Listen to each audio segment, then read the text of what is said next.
श्लोकेन आरम्भं करोमि। प्रशान्ताशेषविघ्नाय दर्पसर्पापसर्पणात् सत्यामृतनिधानाय स्वप्रकाशविकासिने संसारव्यतिरेकाय हृतोत्सेकाय चेतसः प्रशमामृतसेकाय विवेकाय नमो नमः। इदानीं नन्दः इति कश्चित् सार्थवाहः आसीत्, अतीव कृपणः। यद्यपि सः धनम् अर्जितवान् तथापि व्ययं कर्तुं न इच्छति स्म। तेन कारणेन सः तत्र सत्वरहितम् आहारं सर्वदा सेवते स्म। तेन कारणेन तस्य स्वास्थ्यमपि नष्टं, पुनः तस्य गृहमपि निर्जीवम् आसीत्। इत्युक्ते तत्र तस्य गृहे कापि शोभा नासीत्। तादृशी स्थितिः तस्य आसीत्। तस्य सर्वस्यापि कारणं तस्य कृपणता। सः अतीव कृपणः आसीत्। तत्र 14 श्लोकान् वयं पठितवन्तः खलु। इदानीम् अग्रिमं पठामः। विच्छायं निस्सुखानन्दं निर्दीपं जलवर्जितं तस्य कष्टं कदर्यस्य परलोकमभूद्गृहम्।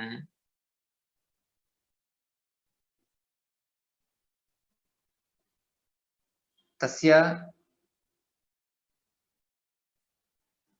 इदानीं पूर्वं यः श्लोकः उक्तः स एव विषयः इदानीम् अनुवर्तते अत्र। तस्य गृहस्य कीदृशी स्थितिरासीदिति। विच्छायं गृहम्। अत्र एतानि पदानि गृहम् इत्यस्य विशेषणानि। विच्छायं, निस्सुखानन्दं, निर्दीपं, जलवर्जितम् इत्यादिकं सर्वमपि। तस्य गृहं कीदृशमासीत्? विच्छायम् आसीत्। छाया इत्यस्य वस्तुतः छाया इति शब्दस्य प्रसिद्धः अर्थः शैडो इति, किन्तु अत्र छाया इत्यस्य कान्तिः इत्यर्थः। छाया इत्यस्य कान्तिः इत्यपि अर्थः अस्ति। अतः विच्छायं गृहम् इत्युक्ते कान्तिहीनं गृहं। विगता छाया यस्मात् तत् विच्छायं। तथैव निस्सुखानन्दं। सुखं च आनन्दः च सुखानन्दौ, निर्गतौ सुखानन्दौ यस्मात् तत् इत्युक्ते यत्र सुखमपि नास्ति आनन्दः अपि नास्ति। सुखम् इत्युक्ते कम्फर्ट् इति, आनन्दः इत्युक्ते आनन्दः, जाय्। तत्र तस्मिन् गृहे सुखमपि नासीत्, आनन्दः अपि नासीत्। अतः सुखम् आनन्दः च इत्येतौ द्वावपि यस्मात् निर्गतौ तादृशं गृहम् आसीत् तत्। निर्दीपं, दीपरहितं गृहम् इत्युक्ते अत्र सर्वत्रापि वयं कारणम् एतदेव द्रष्टुं शक्नुमः। यदि दीपं सः ज्वालयति तर्हि तदर्थं तैलम् उपयोक्तव्यं। तत्र प्राचीनकाले तैलम् उपयुज्य दीपं ज्वालयन्ति स्म। तत्र तैलम् उपयोक्तव्यं, तदपि कर्तुं सः सिद्धः नास्ति। अतः गृहं निर्दीपं भवति स्म। जलवर्जितं, तत्र गृहे जलमपि न भवति। अतः तस्य कष्टं कदर्यस्य परलोकमभूत् गृहम्। तस्य गृहं परलोकम् अभूत्। परलोकम् इत्युक्ते वस्तुतः गृहम् इति तदीयं नासीदिति। तस्य निमित्तं तत् गृहं परकीयम् आसीदिति। परलोकम् इत्युक्ते अत्र परकीयम् इत्युक्ते तस्य गृहे सुखेन सह एव स्वयं न भवति स्म इति।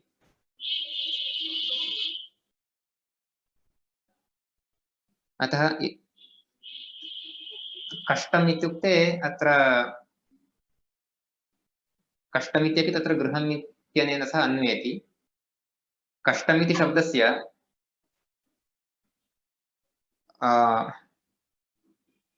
कष्टकरम् इत्यपि अर्थः अस्ति, कष्टम् इत्यपि अर्थः अस्ति।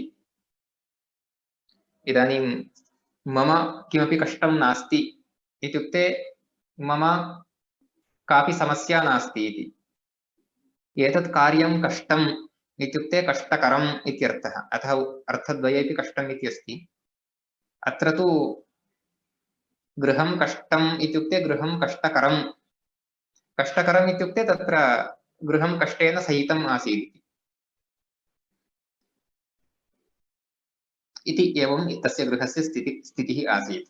विच्छायं निस्सुखानन्दं निर्दीपं जलवर्जितं तस्य कष्टं कदरीयस्य परलोकमभूत् गृहम्। अनन्तरं स भक्तसञ्चये नित्यम् अभक्तः सन्ततामयैः सुवर्णवान् विवर्णोऽभूत् सम्पूर्णश्चिन्तया कृशः।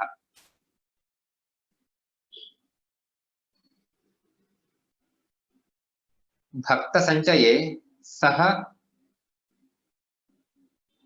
सन्ततामयैः अभक्तः अभवत्। भक्तसञ्चयः इत्युक्ते आहारस्य सञ्चयः इति। सः केवलम् आहारवस्तूनां सञ्चयं करोति स्म किन्तु न खादति स्म इति तात्पर्यं तत्र।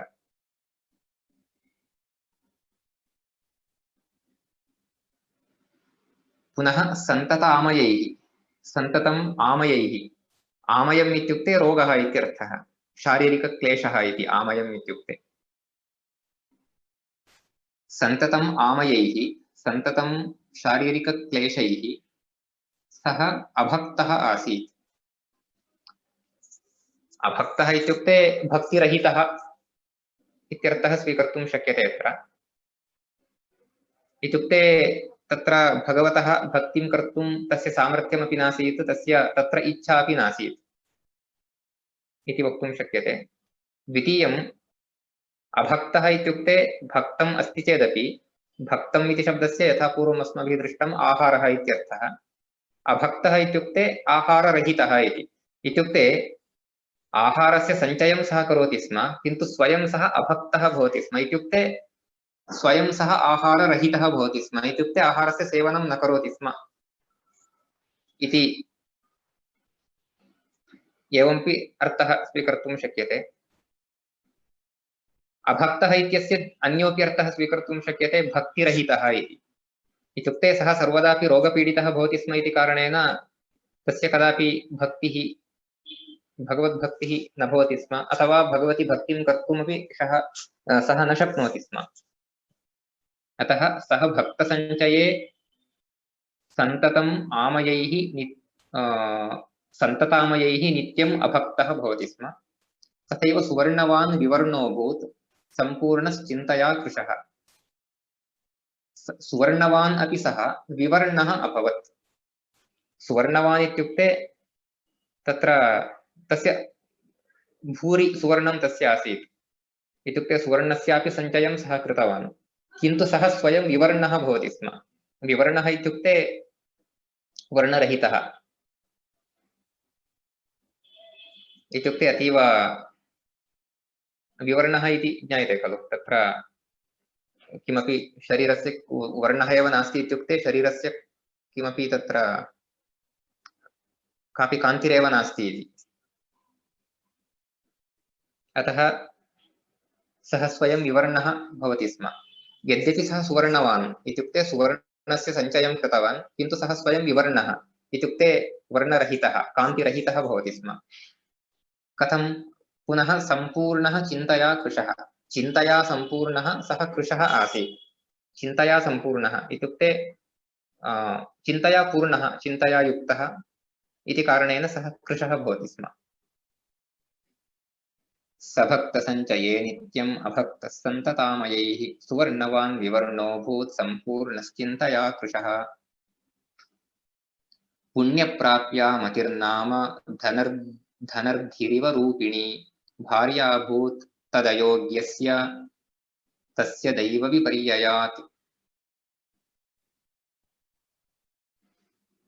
पुण्यप्राप्या मतिर्नाम धनर्धिरिव रूपिणी। धनस्य वृद्धिः इत्युक्ते धनस्य समृद्धिः इति।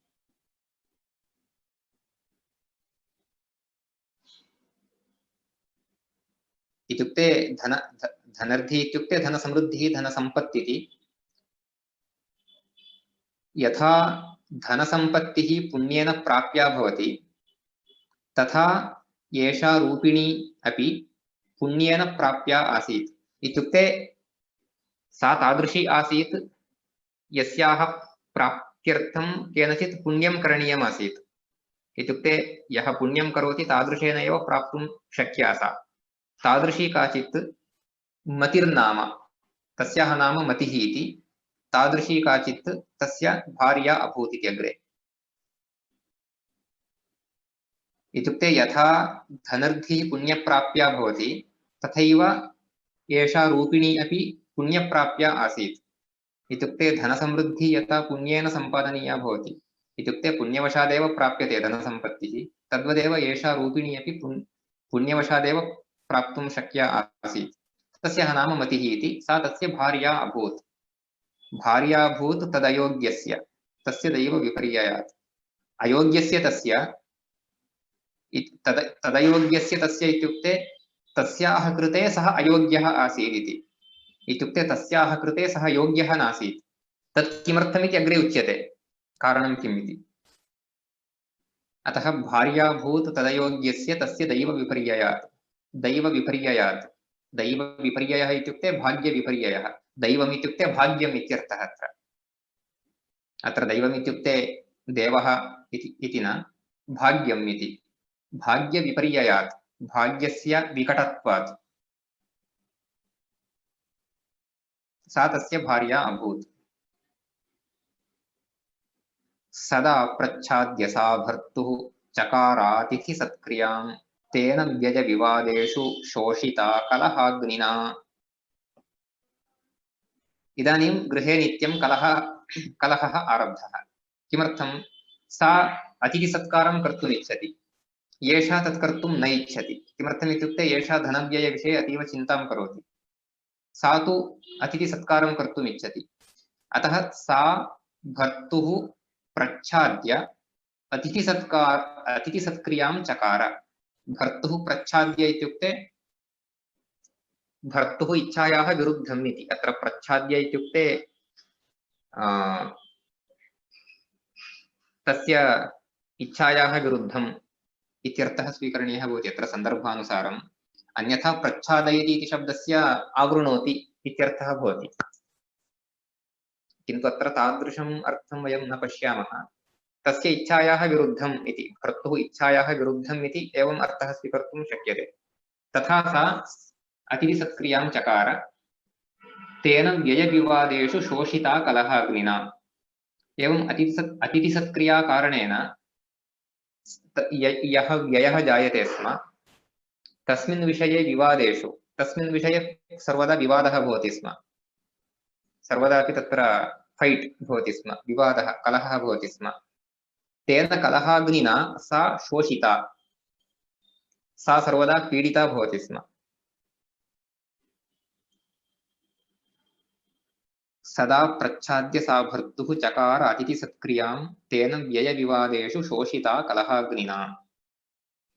तस्यां तस्याभवत् सूनुः सगुणश्चन्दनाभिधः पित्रालोभान्धकारेण नीतः पद्म इवान्यताम्।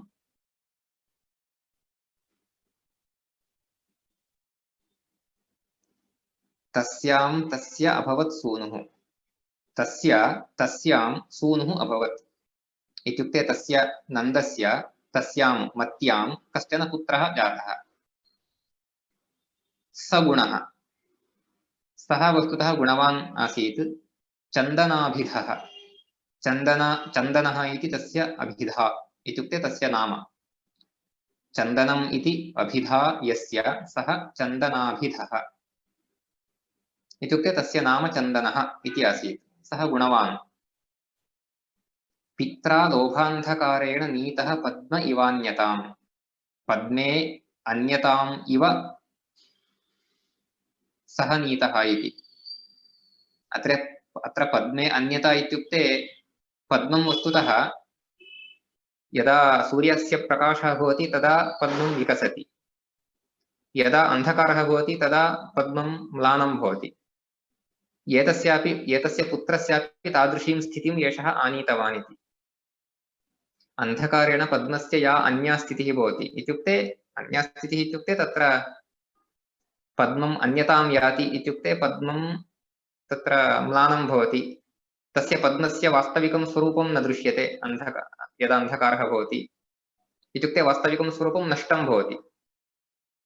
तस्य विकासार्थं सूर्यप्रकाशः अपेक्षितः।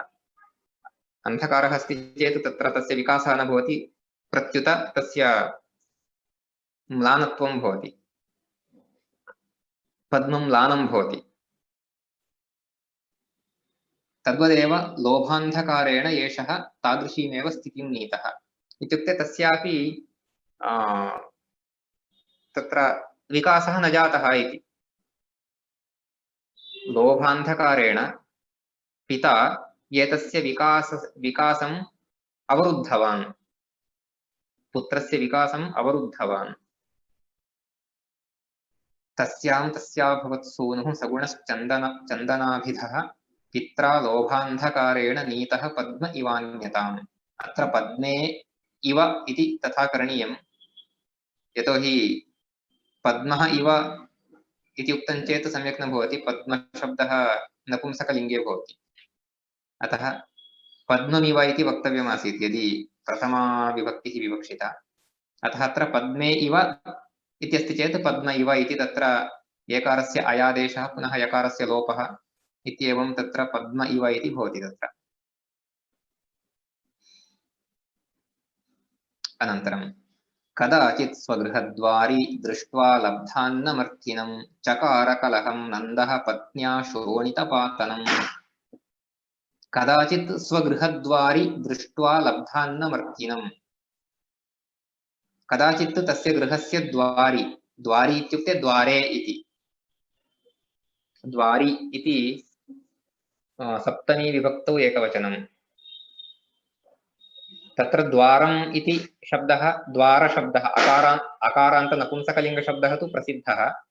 द्वारं, द्वारे, द्वाराणि, तस्य सप्तमी विभक्तौ एकवचने द्वारे इति भवति। तथैव द्वार् इति रेफान्तशब्दः अपि अस्ति, नपुंसकलिङ्गे भवति। द्वाः, द्वारी, द्वारि इत्येवं तस्य रूपाणि भवन्ति। तस्य पुनः Can we move the page? I think we are at a different page and this is not showing those lines. एवं वा? Move the page, please.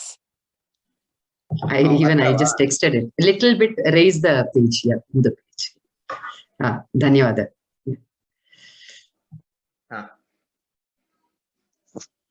तत्र रेफान्तशब्दः द्वार् इति भवति, तस्य रूपाणि द्वाः, द्वारी, द्वारि इत्येवं रूपाणि भवन्ति। तस्य सप्तमी विभक्तौ एकवचने द्वारि इत्येव पुनः, इत्युक्ते द्वारे इत्यर्थः सिद्ध्यति। अतः गृहद्वारि इत्युक्ते गृहस्य द्वारे, दृष्ट्वा लब्धान्नमर्थिनं, कञ्चित् अर्थिनं दृष्टवान्। अर्थी इत्युक्ते याचकः, भिक्षुकः। सः लब्धान्नः आसीत्, इत्युक्ते सः अन्नं प्राप्तवान् आसीत्। प्राप्तवान् इत्युक्ते एतस्य पत्नी एव दत्तवती, तस्मै भिक्षुकाय अन्नं दत्तवती। अतः तम् अर्थिनं लब्धान्नं दृष्ट्वा, इत्युक्ते सः अर्थी अन्नं प्राप्तवान् इत्येतत् दृष्ट्वा चकार कलहं नन्दः पत्न्या शोणितपातनं। नन्दः पत्न्या सह कलहं चकार। कीदृशं कलहं? शोणितपातनम्, इत्युक्ते रक्तपातः एव जातः, तावत् कलहं कृतवान् इति। इत्युक्ते साक्षात् तत्र शारीरिककलहः एव, फैट् एव। एवं शोणितपातनं, शोणितम् इत्युक्ते रक्तम् इति, रक्तस्य पातनं यथा स्यात् तथा कलहं कृतवान्। चकार कलहं नन्दः पत्न्या शोणितपातनं। शोणितपातनम् इति तत्र कलहम् इत्यस्य विशेषणरूपेण, क्रियाविशेषणरूपेण, न क्रियाविशेषणं न, नामविशेषणमेव, कलहम् इत्यस्य विशेषणं खलु।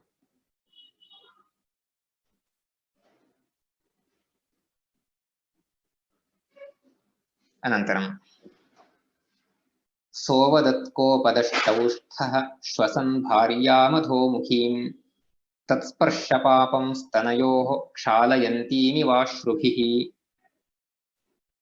सः सः अवदत् कोपदष्टौष्ठः कोपेन दष्टः ओष्ठः यस्य सः इत्युक्ते कोपेन ओष्ठस्य दंशनं कुर्वन् इत्युक्ते यदा अतीव कोपः भवति तदानीं ओष्ठस्य दंशनं कुर्वन्ति खलु तत्र दन्तान् ओष्ठस्य उपरि संस्थाप्य तत्र किं कुर्वन्ति तदेव ओष्ठस्य दंशनं कुर्वन्ति यदा अतीव कोपः भवति इत्युक्ते यस्य उपरि कोपः तस्य ओष्ठस्य इति न स्वस्य ओष्ठस्य एतत् बॉडी लैंग्वेज अस्माभिः एवं कल्पनीयं यदा कश्चित् अतीव कुपितः भवति तदानीं सः स्वयं तस्य ओष्ठस्य दंशनं यथा करोति तथा सः कुर्वन् कोपदष्टौष्ठः कोपेन दष्टः ओष्ठः यस्य सः कोपदष्टौष्ठः सः श्वसन् भार्याम् अधोमुखीं सः श्वसन्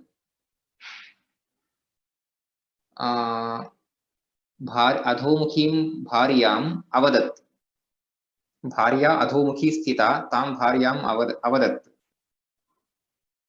सा किं कुर्वती आसीत् तत् स्पर्शपापं स्तनयोः क्षालयन्तीमिव अश्रुभिः इत्युक्ते तस्याः अश्रुपातः भवति स्म सः अश्रुपातः तस्याः स्तनस्य उपरि तत्र अश्रूणि पतन्ति स्म तत् कथमासीत् इत्युक्ते तस्य स्पर्शस्य पापम् अश्रुद्वारा सा क्षालयन्ती इव आसीत्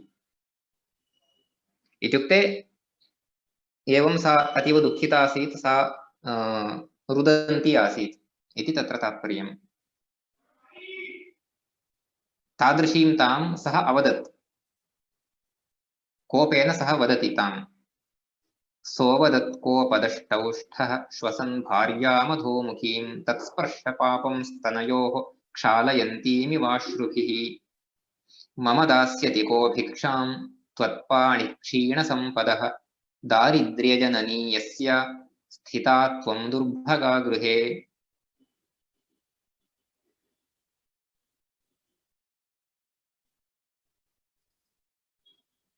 मम दास्यति को भिक्षाम् इदानीं मह्यं कः भिक्षां ददाति भवती सर्वेभ्यः भिक्षां ददाति इदानीम् अहमपि भिक्षुकः एव अस्मि अत्र इदानीं मह्यं कः भिक्षां ददाति किमर्थम् एतस्य किमर्थं भिक्षा इत्युक्ते त्वत्पाणिक्षीणसम्पदः तव हस्तात् अस्माकं सर्वापि सम्पत् क्षीणा जाता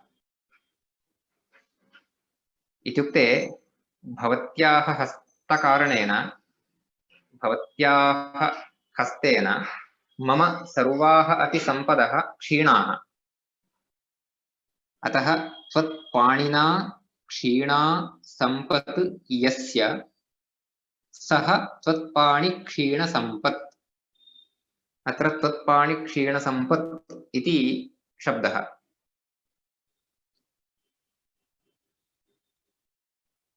इत्युक्ते मूलशब्दः तस्य षष्ठी विभक्तिः अत्र त्वत्पाणिक्षीणसम्पदः इति मम इत्यस्य विशेषणं तत् त्वत्पाणिक्षीणसम्पदः मम कः भिक्षां दास्यति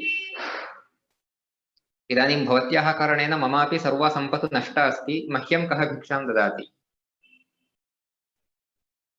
दारिद्र्यजननी यस्य स्थिता त्वं दुर्भगा गृहे यस्य मम गृहे दारिद्र्यजननी दुर्भगा त्वं स्थिता दारिद्र्यस्य जननी भवती दारिद्र्यस्य जननी अस्ति इत्युक्ते भवत्याः कारणेन एव दारिद्र्यम् उत्पद्यते अतः भवती एव दारिद्र्यस्य जननी अस्ति अतः दारिद्र्यजननी त्वं पुनः दुर्भगा दुर्भगा इत्युक्ते यस्याः कारणेन सम्पदः नाशः भवति सा सुभगा इत्युक्ते यस्याः कारणेन सम्पद् आगच्छति सा सुभगा यस्याः कारणेन सम्पत् नश्यति सा दुर्भगा अतः त्वं दुर्भगा गृहे स्थिता अस्ति तेन कारणेन मम सर्वापि सम्पत् नष्टा अस्ति तादृशाय मह्यं कः भिक्षां ददाति? एवञ्च मम दास्यति को भिक्षां त्वत्पाणि क्षीणसम्पदः दारिद्र्यजननी यस्य स्थिता त्वं दुर्भगा गृहे स्त्रियो यत्र प्रगल्भन्ते भर्तुराच्छाद्यकर्तृतां गृहं भवत्यवश्यं तत् आस्पदं परमापदाम्। इदानीं सर्वासां स्त्रीणां सः निन्दां करोति। यत्र स्त्रियः प्रगल्भन्ते, प्रगल्भन्ते इत्युक्ते यत्र स्त्रियः एव अधिकारं वहन्ति, अत्र प्रगल्भते इत्युक्ते अधिकारं वहति इत्यर्थः। कथं भर्तुः कर्तृताम् आच्छाद्य, भर्तुः यत् कर्तृत्वम् अस्ति तत् आच्छाद्य, तत् अतिक्रम्य, भर्तुः कर्तृत्वम् अपि अतिक्रम्य यदि स्त्रियः प्रगल्भन्ते इत्युक्ते स्त्रियः एव अधिकारं यदि दर्शयन्ति तर्हि तत् गृहम् अवश्यं परमापदाम् आस्पदं भवति। परमापदाम् इत्युक्ते अतीव महतः कष्टस्य, महतीनाम् आपदाम् आस्पदं भवति। आस्पदम् इत्युक्ते स्थानं। तत् गृहम् अधिकानाम् आपदाम्, महतीनाम् आपदां स्थानं भवति इत्युक्ते बह्व्यः समस्याः तस्मिन् गृहे जायन्ते। अतः यत्र स्त्रियः भर्तुः कर्तृताम् आच्छाद्य प्रगल्भन्ते तत् गृहम् अवश्यं परमापदाम् आस्पदं भवति इति एवमन्वयः। स्त्रियो यत्र प्रगल्भन्ते भर्तुराच्छाद्य कर्तृतां गृहं भवत्यवश्यं तदास्पदं परमापदाम्। गृहमेकं गृहस्थस्य गृहाणां शतमर्थिनः भार्याभर्जितवित्तस्य नष्टा गृहपतेर्गतिः।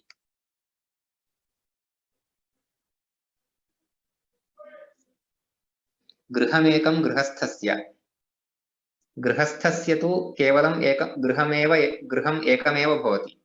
गृहाणां शतम् अर्थिनः, गृहाः इत्युक्ते तत्र संस्कृते दाराः इति शब्दः अस्ति खलु। दार इति वस्तुतः प्रातिपदिकम् अकारान्तमस्ति, अकारान्तपुंलिङ्गशब्दः, किन्तु बहुवचने सः शब्दः प्रयुज्यते, अतः दाराः इति, पत्नी इत्यस्मिन् अर्थे। यथा दाराः इति पत्नी इत्यर्थे शब्दः अस्ति तथैव गृहाः इत्यपि। अत्रापि गृहाणाम् इत्युक्ते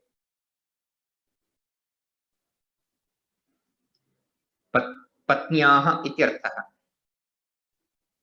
गृहाणाम् इत्युक्ते पत्नीनाम् इति बहुवचनविवक्षा अत्र वस्तुतः नास्ति।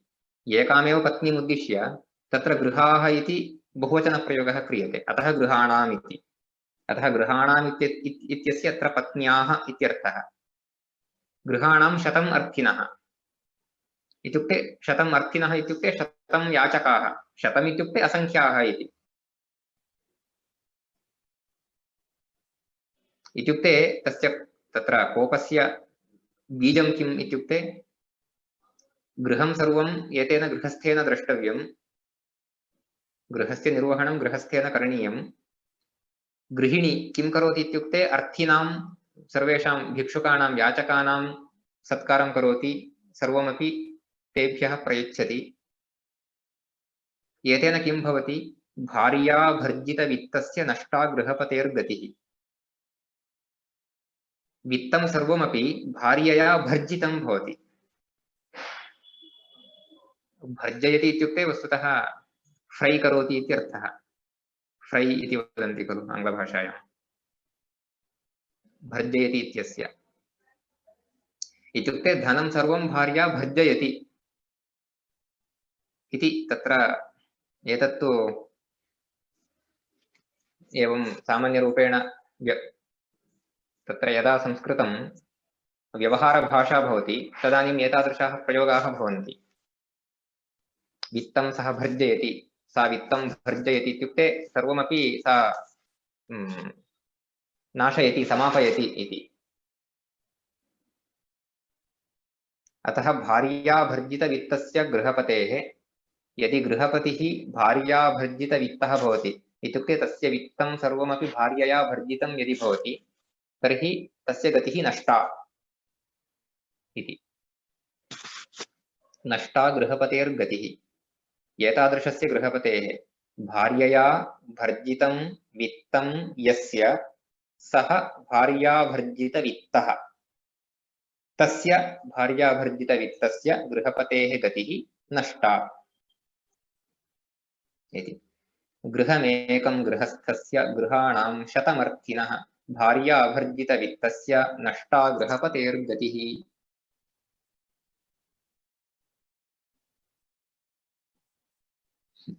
अनन्तरं तृप्तिदं दर्शनेनापि Can you जन्तोर्जीवितजीवितं move the page, please?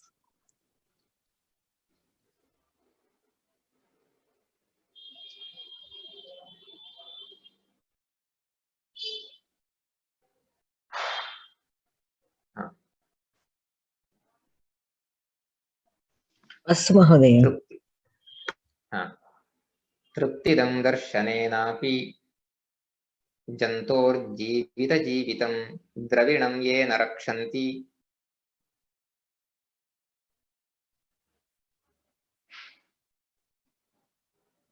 स्वकायं भक्षयन्ति ते।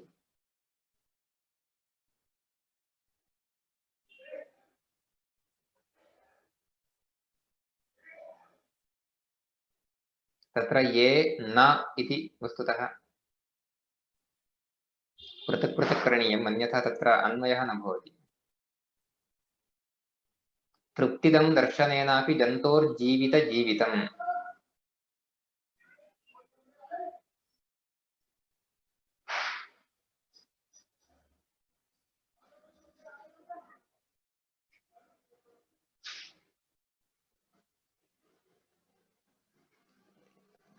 इत्युक्ते यस्य दर्शनेनैव तृप्तिः भवति तादृशस्य जन्तोः जीवितम् अपि जीवितम् इति।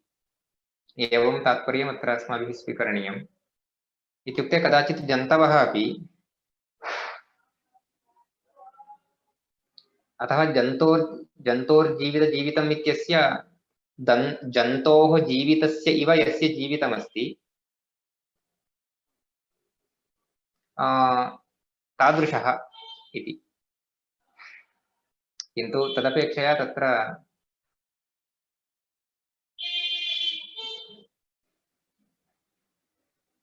यस्य जन्तोः दर्शनेनापि तृप्तिः जायते, तृप्तिं यस्य जन्तोः जीवितम् अपि यस्य जन्तोः दर्शनमपि तृप्तिं ददाति, तृप्तिदं भवति, तस्य जीवितमेव वास्तविकं जीवितम् इति। एवं तात्पर्यम् अत्र स्वीकरणीयम्।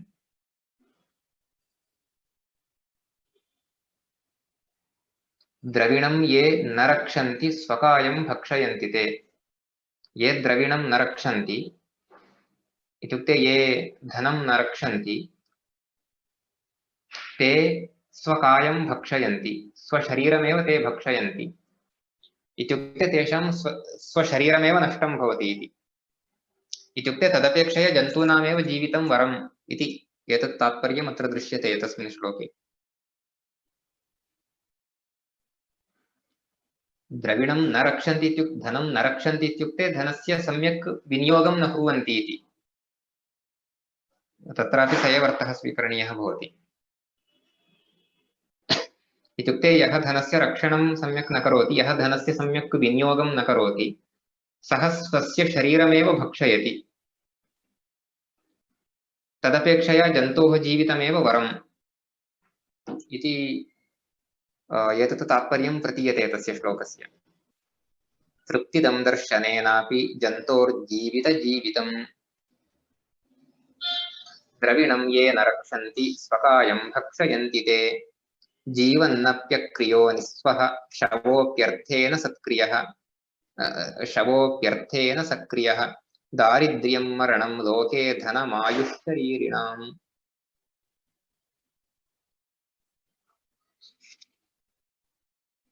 एतत् सर्वम् एतस्य वचनम्। अतः अत्र क्षम्यतां तत्र द्रविणं ये न रक्षन्ति इत्युक्ते धनस्य रक्षणं करणीयम् इति सः वदन् अस्ति। तत्र धनस्य विनियोगः इति न, यतोहि एतत् एतस्यैव वचनमस्ति। अतः एषः धनस्य विनियोगः करणीयः इति एषः तु सर्वथा न वदति। धनस्य रक्षणं करणीयम् इत्युक्ते धनस्य सङ्ग्रहः करणीयः, धनस्य सञ्चयः करणीयः, धनस्य व्ययः न करणीयः, धनस्य उपभोगः न करणीयः इत्येव सः वदति। अतः यदि धनस्य सम्यक् रक्षणं कश्चित् न करोति सः स्वस्य शरीरमेव भक्षयति। इत्युक्ते स्वशरीरस्यैव भक्षणमिव इति। अतः स एव पुनः तस्य कथनम् अनुवर्तयति। जीवन्नप्यक्रियो निःस्वः शवोऽपि अर्थेन सक्रियः।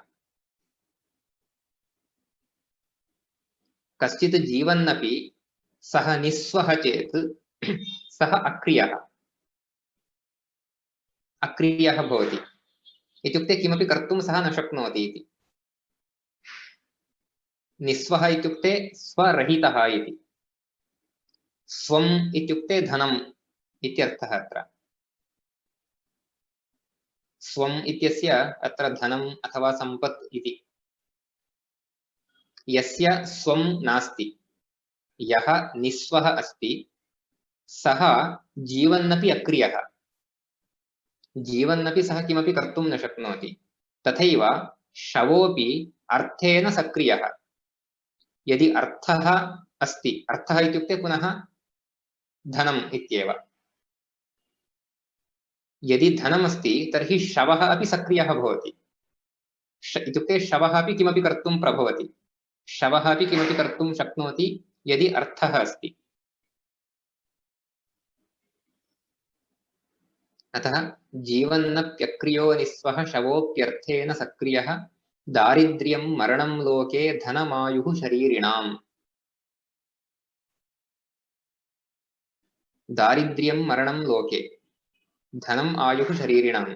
शरीरिणाम् आयुः किम् इत्युक्ते वस्तुतः धनमेव। दारिद्र्यम् इत्येतत् मरणसदृशम्।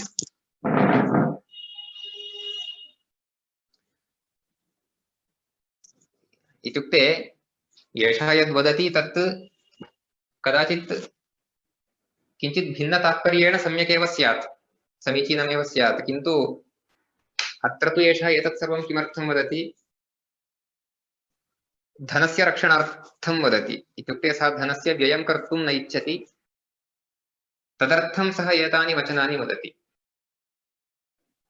अतः दारिद्र्यमेव मरणं, तर्हि आयुः किम् इत्युक्ते धनमेव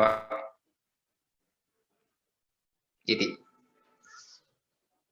दारिद्र्यं मरणं लोके धनमायुश्शरीरिणां जीवन्नप्यक्रियो निःस्वः शवोऽप्यर्थेन सक्रियः दारिद्र्यं मरणं लोके धनमायुश्शरीरिणाम् एतदेवार्थसामर्थ्यं प्रत्यक्षेणोपलक्ष्यते यत्स्कन्धबन्धे जीवद्भिः शवः शिबिकयो ह्यते।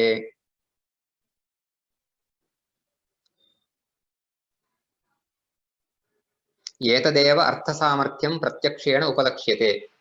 अर्थस्य सामर्थ्यम् इत्युक्ते धनस्य सामर्थ्यं, धनस्य महत्त्वं प्रत्यक्षेण एव उपलक्ष्यते, प्रत्यक्षेणैव ज्ञायते। यत् स्कन्धबन्धे जीवद्भिः शवः शिबिकया उच्यते।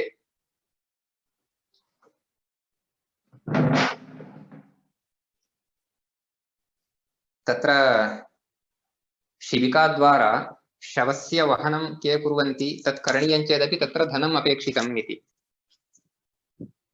शिबिका इत्युक्ते तत्र शवं यस्मिन् शवं संस्थाप्य नयन्ति, तत्र नेतव्यं चेदपि तत्र धनम् अपेक्षितम् इति।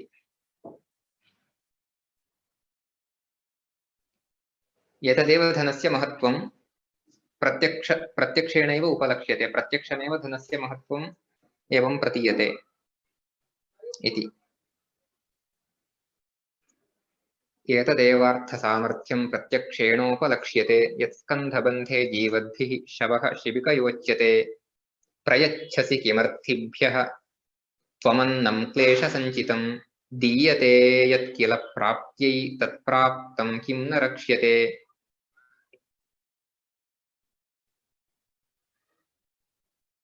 प्रयच्छसि किमर्थिभ्यः त्वमन्नं क्लेशसञ्चितं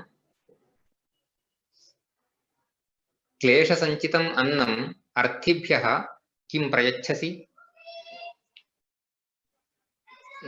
भवती इदानीम् अर्थिभ्यः इत्युक्ते याचकेभ्यः यत् अन्नं भवती इदानीं यत् अन्नं प्रयच्छति तत् क्लेशसञ्चितम् इत्युक्ते अतीव कष्टेन सञ्चितम्, अतीव कष्टेन तत् सङ्गृहीतं, तत् किमर्थम् अन्येभ्यः ददाति।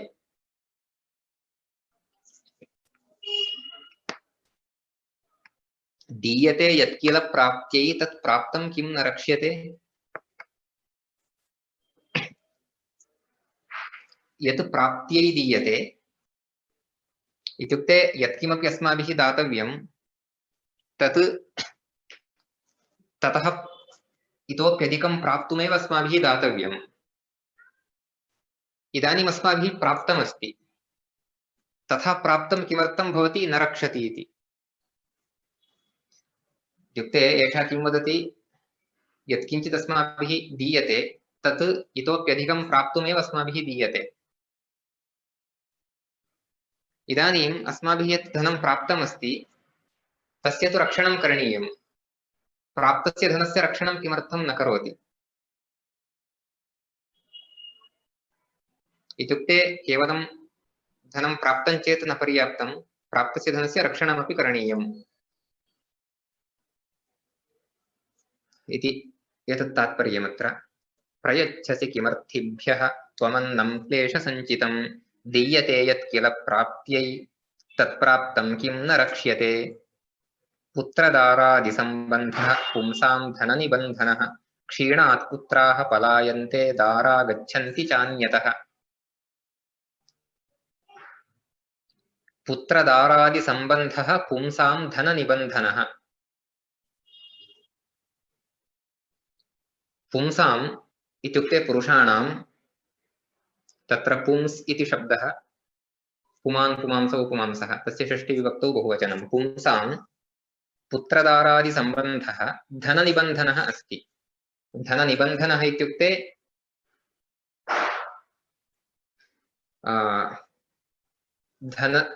धनम् आश्रित्य भवति इति।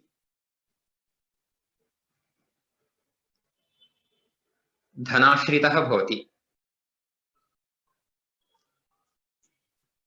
सम्बन्धः धननिबन्धनः इत्युक्ते सम्बन्धः धनाश्रितः इत्युक्ते पुत्रदारादिसम्बन्धः सर्वः अपि धनाश्रितः भवति। इत्युक्ते धनम् अस्ति चेत् पुत्रेण सह सम्बन्धः, धनम् अस्ति चेत् पत्न्या सह सम्बन्धः।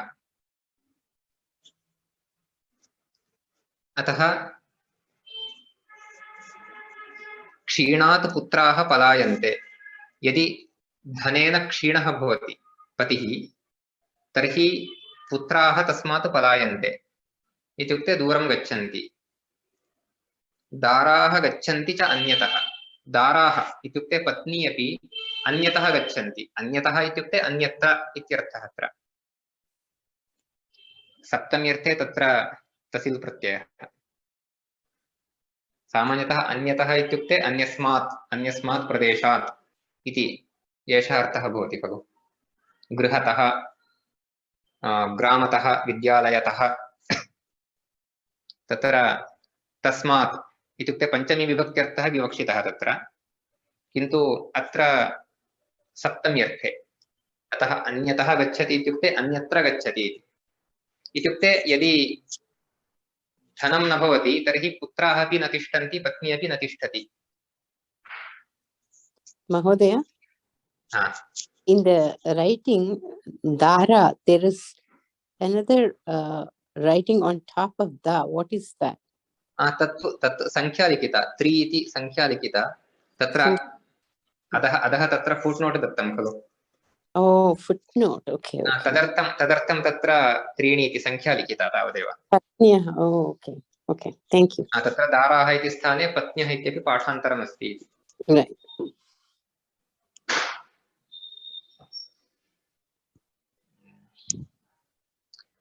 पुत्रदारादिसम्बन्धः पुंसां धननिबन्धनः क्षीणात् पुत्राः पलायन्ते दारा गच्छन्ति चान्यतः पण्डिताः कवयः शूराः कलावन्तस्तपस्विनः वैद्यस्येव सवित्तस्य वीक्षन्ते मुखमातुराः धनस्य महत्त्वं किम् इति सः इदानीं कथयति पत्नीं पण्डिताः कवयः शूराः कलावन्तः तपस्विनः इत्येते सर्वेपि सवित्तस्य मुखं वीक्षन्ते सवित्तस्य इत्युक्ते धनवतः एव मुखं वीक्षन्ते ते सर्वे धनवतः मुखं वीक्षन्ते इत्युक्ते यत्किमपि अपेक्षितं चेत् धनवन्तम् एव आश्रयन्ति इति यस्य कस्यापि मुखं पश्यति इत्युक्ते तमेव आश्रयति इति अत्र एतान् प्रयोगान् पश्यामः चेत् वयम् एतत् स्पष्टं ज्ञातुं शक्नुमः यत्र संस्कृतं व्यवहारभाषा भवति तत्र सहजतया एतादृशाः प्रयोगाः भवन्ति सर्वेपि धनिकस्य मुखं वीक्षन्ते इत्युक्ते सर्वे धनिकस्य मुखं पश्यन्ति इत्युक्ते सर्वेपि धनार्थं तम् आश्रयन्ति तेन तात्पर्येण कथम् इत्युक्ते वैद्यस्य मुखं यथा आतुराः वीक्षन्ते आतुराः इत्युक्ते रोगिणः यथा वैद्यस्य मुखं वीक्षन्ते इत्युक्ते किं वैद्यम् आश्रयन्ति इति यथा रोगिणः वैद्यम् आश्रयन्ति तथा एते सर्वेपि सवित्तम् इत्युक्ते धनिकम् आश्रयन्ति के पण्डिताः कवयः शूराः ते पण्डिताः चेदपि धनम् अपेक्षितं चेत् तत्र धनिकेन एव दातव्यं कवयः तथैव शूराः अपि धनार्थं धनिकमेव आश्रयन्ति कलावन्तः इत्युक्ते नर्तकाः अथवा सङ्गीतकाराः गायकाः चित्रकाराः इति ये केपि कलावन्तः शिल्पिनः इति कलावन्तः तेषु यद्यपि प्रतिभा भवति तथापि ते धनार्थं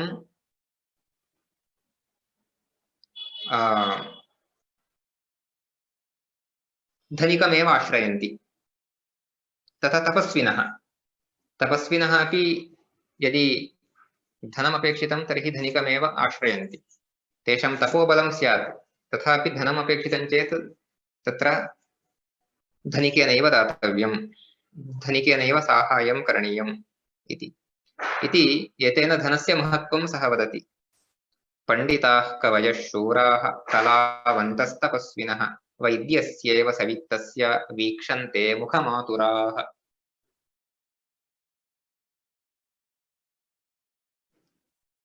इति एतावत्पर्यन्तं सः वदति एतत् श्रुत्वा सा किं करोति इति अग्रे भवति वयम् अग्रिमकक्षायां पठामः अत्र समापयामः इदानीं भवन्तः प्रश्नान् प्रष्टुं शक्नुवन्ति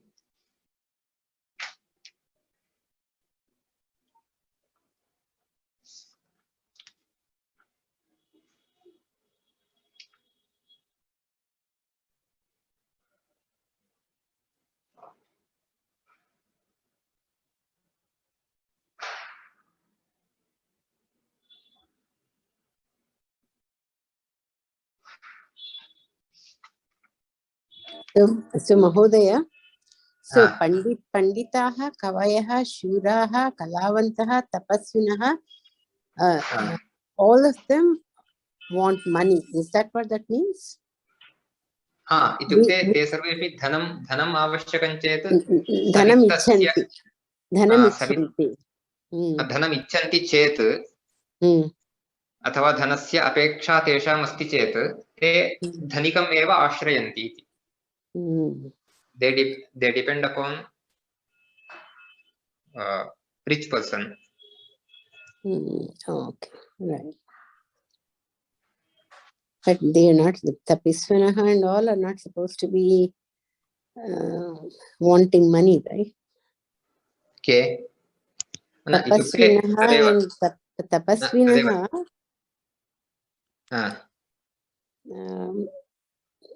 Tapasvinah dhanam ke icchanti.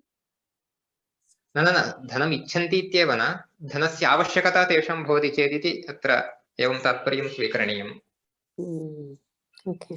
यस्य कस्यापि धनस्य आवश्यकता भवति चेत् धनिकमेव आश्रयति इति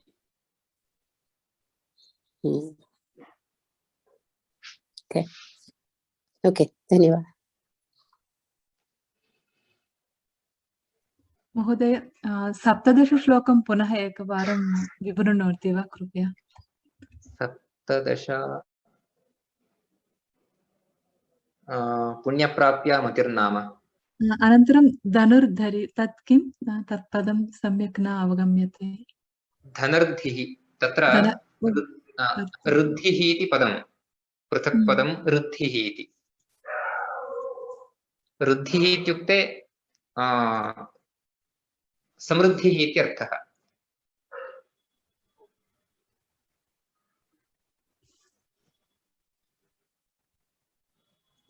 धनस्य वृद्धिः आम् धनस्य वृद्धिः इत्युक्ते धनस्य समृद्धिः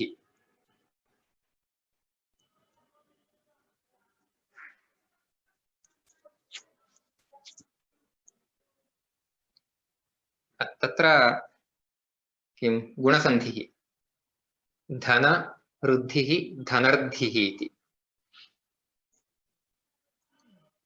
गुणसन्धिरेव खलु सत्यं गुणसन्धिः धनस्य वृद्धिः इति तत्र विग्रहवाक्यं तत्र समृद्धिः इत्यत्रापि वृद्धिः इत्येव शब्दः सम् इति तत्र उपसर्गः वयं समृद्धिः इति शब्दस्य प्रयोगम् अधिकतया कुर्मः तत्र सम् इति निष्कासयामः चेत् केवलं वृद्धिः इति भवति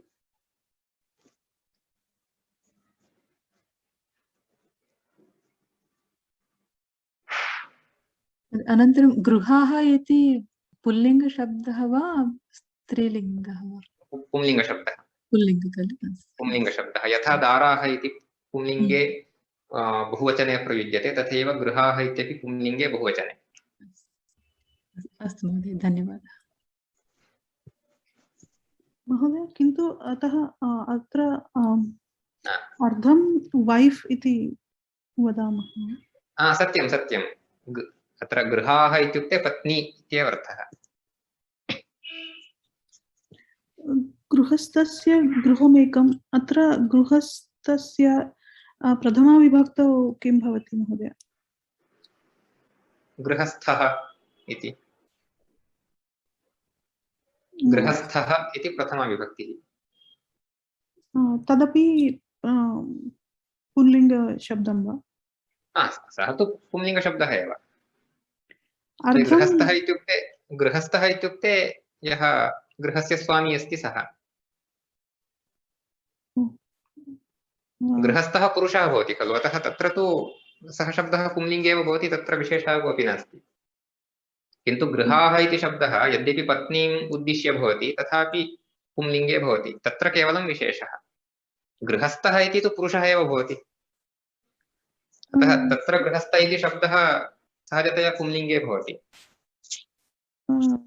तत् श्लोकस्य अर्थं पुनः एकवारं वदतु महोदय 24 गृहस्थस्य गृहम् एकं गृहाणां शतम् अर्थिनः गृहस्थस्य गृहम् एकम् इत्युक्ते गृहस्थस्य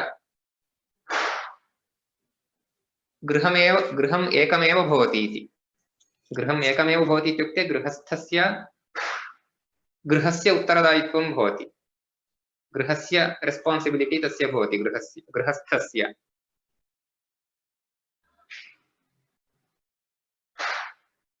गृहाणाम् इत्युक्ते पत्न्याः शतम् अर्थिनः सा तु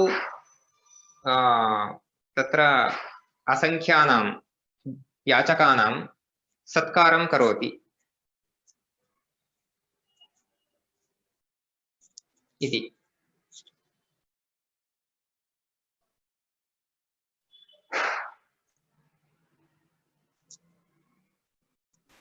धन्यवादः महोदय।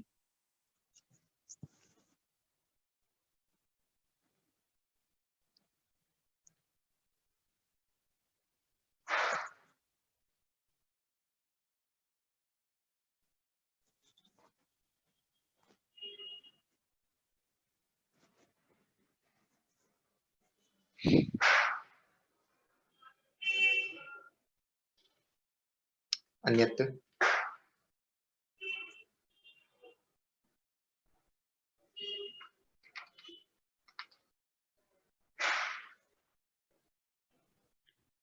ट्वेण्टि फस्ट्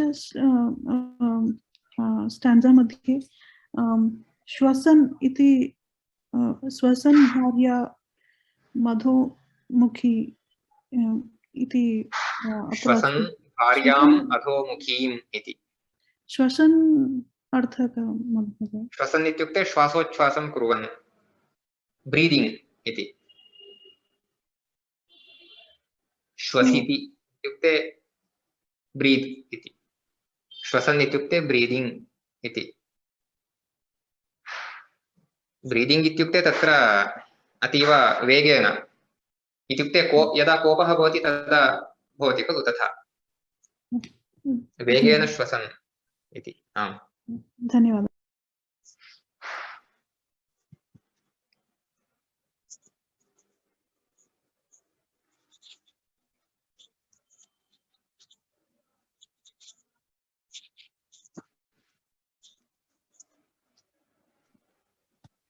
महोदय, सप्तविंशतितमे श्लोके शिबिकयो ह्यते इति अस्ति, तत्र शिबिकया उह्यते एवं भवति वा?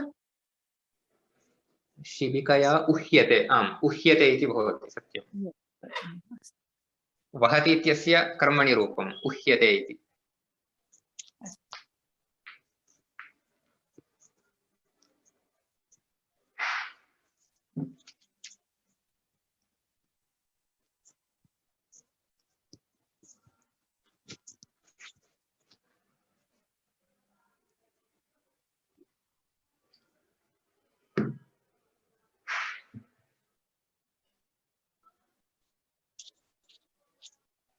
अन्यः कोऽपि प्रश्नः नास्ति खलु? नास्ति खलु इत्युक्ते नास्ति महोदय। इत्युक्ते मम समयः जातः इति न, मम तु चिन्ता नास्ति। बहु प्रश्न अस्ति चेत् प्रष्टुं शक्नुवन्ति, चिन्ता नास्ति। धन्यवादः महोदय। अस्तु, तर्हि वयं शान्तिमन्त्रं त्वा समापयामः। सर्वे भवन्तु सुखिनः, सर्वे सन्तु निरामयाः, सर्वे भद्राणि पश्यन्तु, मा कश्चित् दुःखभाग् भवेत्। ॐ शान्तिः शान्तिः शान्तिः। श्रीगुरुभ्यो नमः। शुभरात्रिः सर्वेभ्यः। धन्यवादः महोदय, धन्यवादः। Good night.